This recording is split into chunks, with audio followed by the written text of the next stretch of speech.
So, with a headline like that things are really interesting at the moment within the games industry. So, after EA decided they were going to shut down Visceral last week because the new Star Wars game that they were developing, that was going to be a single player linear narrative, wasn't going to make them enough money.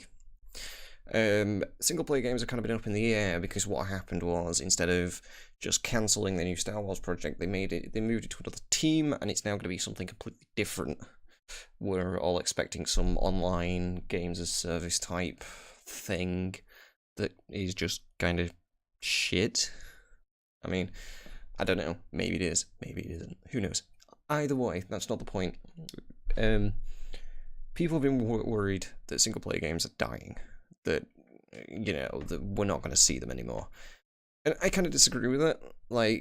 And I kind of agree with this headline saying that they're not dead. They're certainly not dead. If you look at all the games that come out this year, the single player, you've got Neo, Resident Evil 7, Horizon Zero Dawn, just to name the three at the start of the year, and there's been a few others. Wolfenstein 2 came out yesterday. You've got Zelda Breath of the Wild for the Switch, Mario Odyssey for the Switch.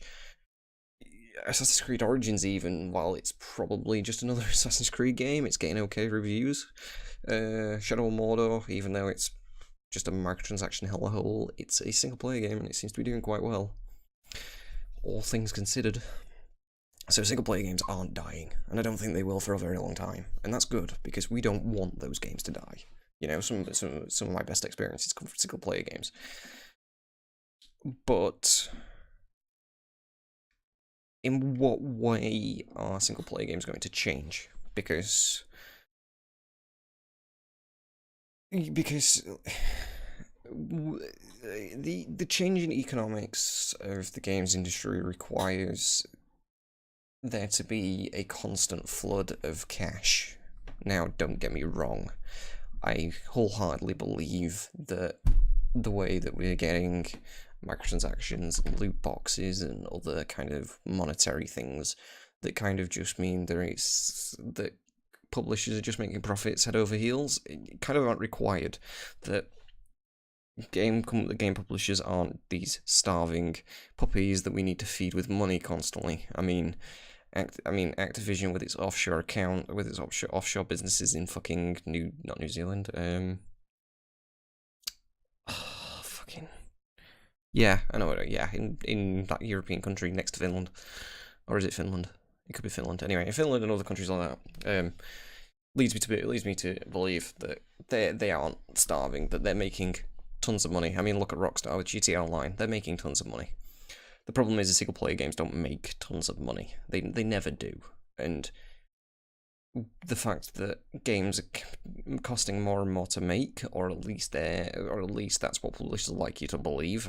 I mean, if we look at Hellblade, another amazing single player game that was sold at 30 quid, that wasn't can show that a high quality AA project that doesn't need a publisher can still be made without needing tons of money behind it.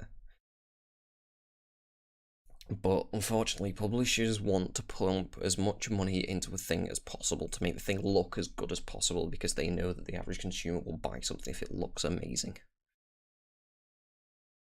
That's probably not the best way to do it, and AAA gaming is suffering because of it.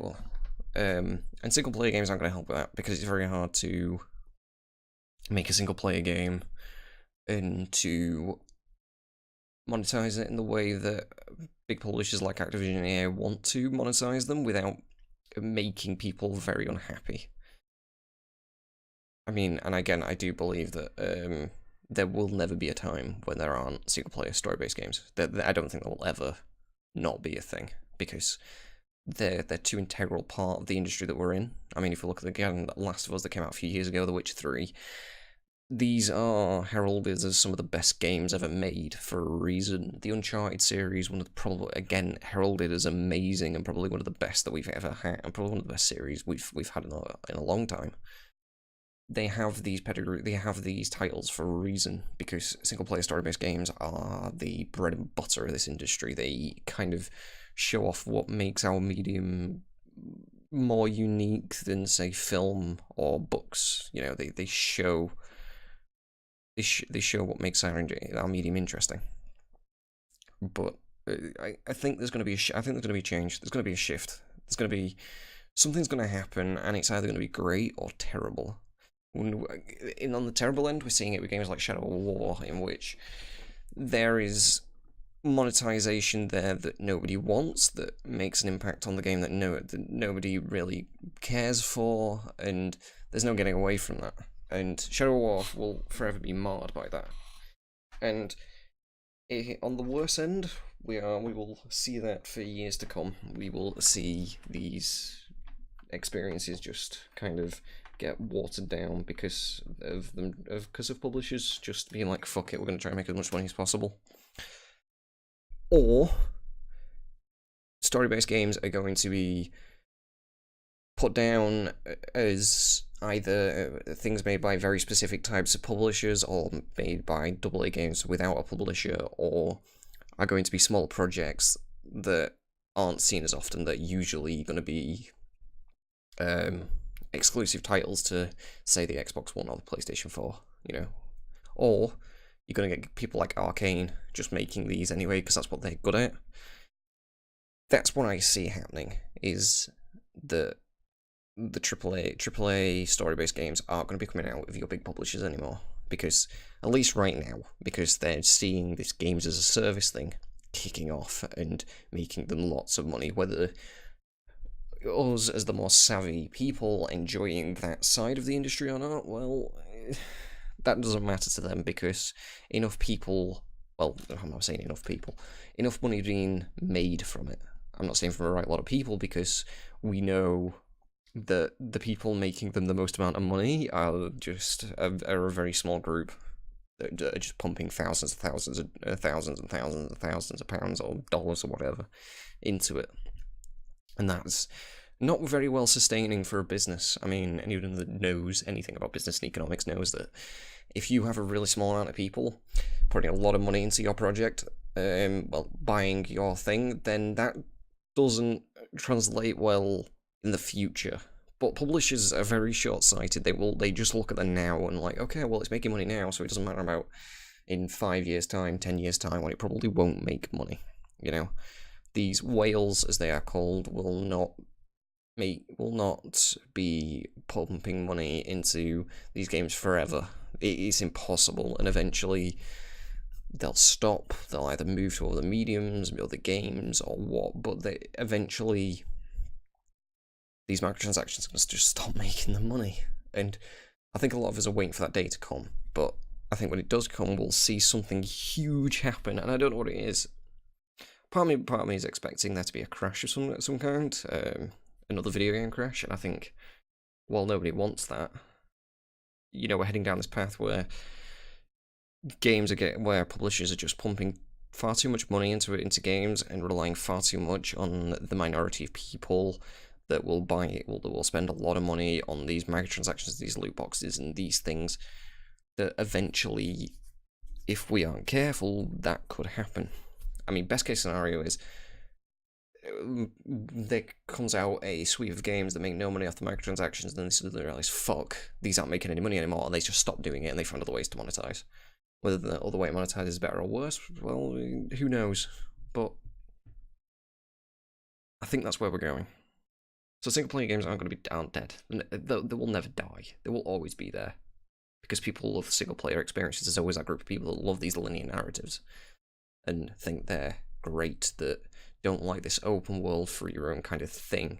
I mean, fuck, we've had so many of these over the past few years, and I inherently believe there's a problem with open world games.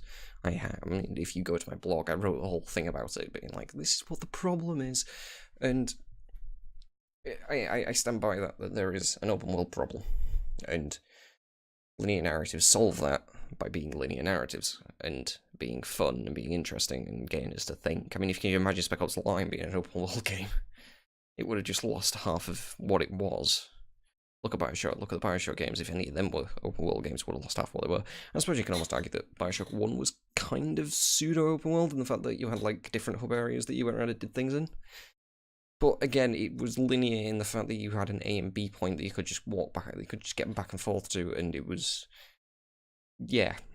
Game like Dishonored and Dishonored 2, I think to a lesser extent. I'm not as big a fan of Dishonored 2 as I am of Dishonored, but those two experiences would not have worked in an open world, and that's the thing. Is like those games will always exist. You know, I imagine Arcane right now is working on another Dishonored game, or is working on another open world game, and I welcome when that comes out, when we get another experience like that, when we see that being a thing, and when that makes them a lot of money because they're good experiences and people want them. So yeah, single player games aren't dead, but I think we'll stop seeing them from large publishers.